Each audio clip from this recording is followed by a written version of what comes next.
Hey everyone, Token Dave over here, the dorky talking black guy that's just trying to get by.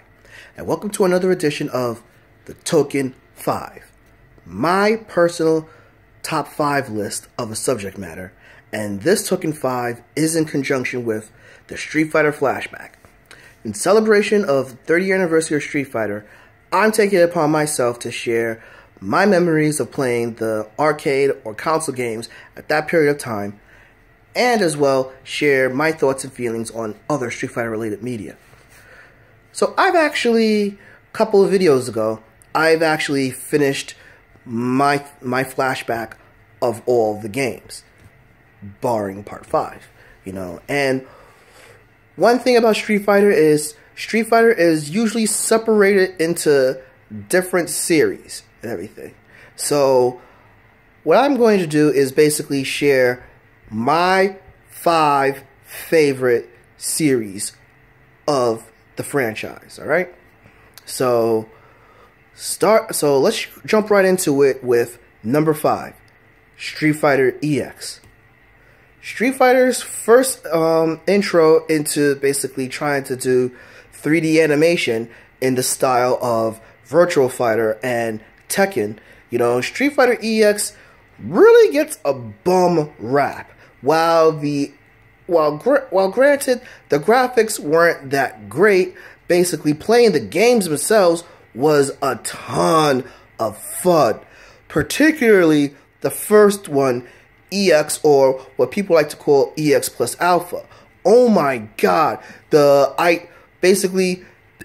additions of the new characters, plus being able to link up and combine the super arts and everything. For example, let's just say you had the used Dew, you were able to do the Shinku Hadouken and then go into the Shinku Tatsumaki Senbukyaku. Something that has not been done again since Street Fighter EX, and that was a great addition. Top it off, the music in that game is actually really cool and everything. So basically, I've seen people online say whatever this is when it comes to Street Fighter EX, but don't listen to them. Go out, play it again. While maybe not visually stunning, it is still a blast to play. Number 4, Street Fighter 2. Yes, the legendary series itself is in the low tier. Let me explain. Street Fighter 2 basically is legendary, like I said. It changed the perception of fighting games and what could be done in video games, But we have to keep in mind something. Street Fighter 2 came out in the early 90s. And it's been close. It's actually been over 25 years already.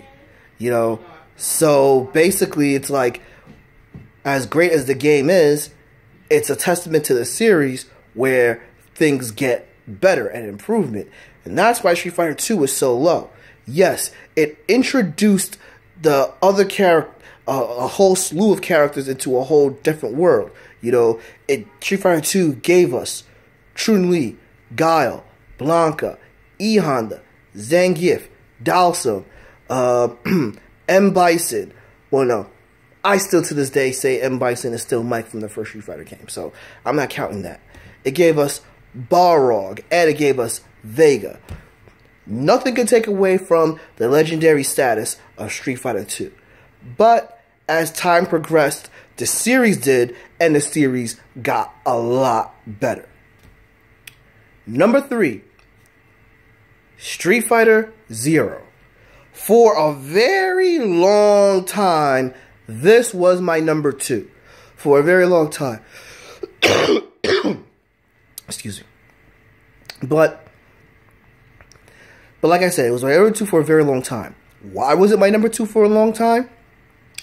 Well, number 1, the animation was a vast improvement from Super Street Fighter 2 Turbo and everything. Number 1. Number 2, basically, it gave us more options with the super arts and everything.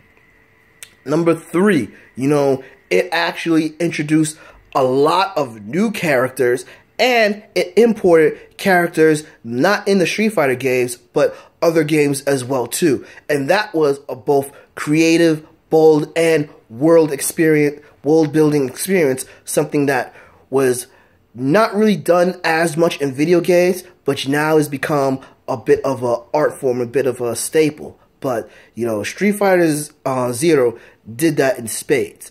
And to top it off, I have to confess that basically, despite my personal feelings about it, Street Fighter Zero 3 not only basically did a lot of improvements, with the game mechanics, it actually basically, did a great job of connecting the dots between what happened between the original Street Fighter and Street Fighter 2. Unfortunately, it looks like Capcom kind of retconned a lot of the things that happened in Street Fighter Alpha 3, which was really dumb and everything. But, needless to say, Street Fighter 03 is is definitely a great achievement in the franchise and everything. And it was my number 2. That was until my number 2 choice, Street Fighter 4. You have a game series that, was pretty much dead for 9 years. And then you come back and you not only give that series relevance, but you also bring back a whole freaking genre to the mainstream again. And that is what Street Fighter 4 did. Yes, it is a rehash of Street Fighter 2 and everything, particularly the first Street Fighter 4 game, but when you got to Super Street Fighter 4, holy crap. You got characters from the original Street Fighter coming back. You got characters from Zero coming back. And you have characters from another game coming back, and which I'll go into pretty soon. But Street Fighter 4, the whole series, was amazing. It was a ton of fun. And basically, it basically brought the life back into the series and to the genre of video games, which desperately needed. So, what's my number 1? Well, if you've been watching the franchise, if you've been watching the Flashback regularly, you will know. But I'll just come out and say it right here. Number 1, Street Fighter 3 series. Wow, for a long time, I was one of those people that was saying, yo, Street Fighter 2 games, cool. Street Fighter Alpha, amazing. Street Fighter EX, fun and everything. When the hell are we going to get a Street Fighter 3? We finally got it in 1997, and this is a bit of an enigma, because it was not well received when it came out, which for me was kind of puzzling, because I enjoyed the hell out of the game. The animation, the graphics and the animation was done really well. The way the moves were, basically, the way the moves were executed. I was like, oh my god, I thought things in Alpha and Zero hurt. Holy crap. And to top it off, you got the music, which was a lot better, and it really felt like you were fighting in the streets. This was the Street Fighter game that I really felt that I was a fighter, a martial artist, or a brawler in the streets, and it signified that. You didn't have all these lush rural areas and everything. No, you got the gritty feel of the combat. You got the gritty feel of an urban area and everything. And to top it off, the music matched and everything. Because everything wasn't just rock and roll then. You had great hip-hop and rap beats in the background for most of this music. And as well, you get some jazz inside and everything. So, for me, Street Fighter 3 is the best and my favorite Street Fighter series of them all. Agree? Disagree? Drop me a comment below. Give me a like. Follow me on Facebook at TokenDave or on Twitter at TokenDave80. Subscribe and ring that bell so you know when a new video loads. But until then, this has been Token Dave, the dorky token black guy who's just trying to get by, and I'll catch you guys later.